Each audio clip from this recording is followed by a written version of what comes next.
Wonders of Dreaming, Part 7, The First Room in the Temple.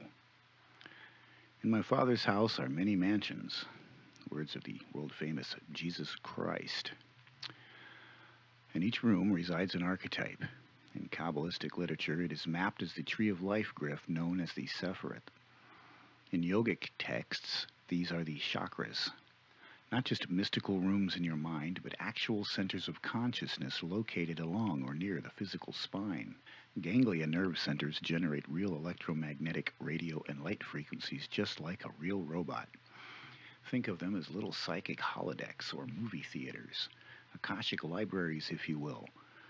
These libraries contain associated information concerning events in your life that is more or less governed by or fall under the category of the energies created by those activities. These are subconscious temples where a corresponding archetype or god lives and has its world in everything. Each culture has its own custom version of the same archetypes, but not all the gods correspond with one another, even though they operate the same library in the same building. Humans are like a subdivision of duplicate houses. The only difference is the decorations, the landscaping, and any remodeling we may have done.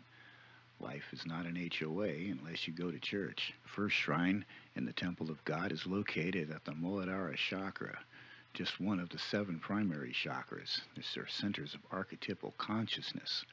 It's in the human body. It is located near the base of the spine, close to the regenerative center of the human body.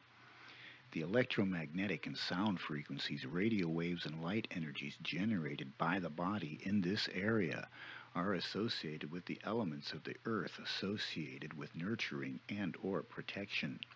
The Muladhara chakra is responsible for our feeling of safety and security, and it is where our primal survival instincts are stored. Protection and nurturing are 2 sides of the same coin of life generation or action. Chakra means wheel, coin, or disc. Security and protection are considered paternal or biological and traditional male or masculine functions by nature, whereas, because childbearing, safety and nurturing are considered maternal. The archetype associated with this energy is that of a child, precocious, innocent, honest, needy, but also adventurous, curious, virile, and determined. Its function appears to be preparing the body for the kind of vigorous activities associated with fight or flight, that is, with running from danger or with preparing for violence or strenuous activity. You may already be familiar with the oldest popular operating example of this archetype on the planet. There are myriad other gods, but Lord Ganesh is by far, hands down, the most popular archetype on the planet that is associated with the energy generated in this area of the human body. Lord Ganesh is one of the major gods of the Vedic pantheon. Remember, all gods are archetypes and therefore a part of you. Ganesh is known as the remover of obstacles and is often invoked at the beginning of new ventures or undertakings. He is the part of you that gets it done.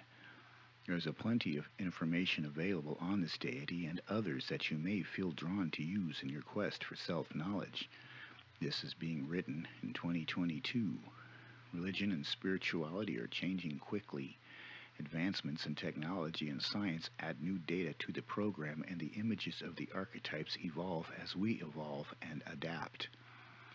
There is nothing wrong with using imagery that only you understand. It depends on your intention. If you have people around you who would discourage your investigations, then sometimes it is best to exercise discretion. There are Luddites even to this day who would gladly burn a witch at the stake just for the cultural appeal alone, which is sickening, but you know it's true. Real masters do not need to advertise. It's called a cult for a reason. It's between you and God. The author, Magical, is not a qualified psychologist or therapist in any fashion. Please seek the help of a qualified professional if you need to. However, I hope for this series of posts to help others as I explore myself and discuss dreams and other related things. So feel free to comment if you like, as I'm always willing to learn. And don't forget to subscribe.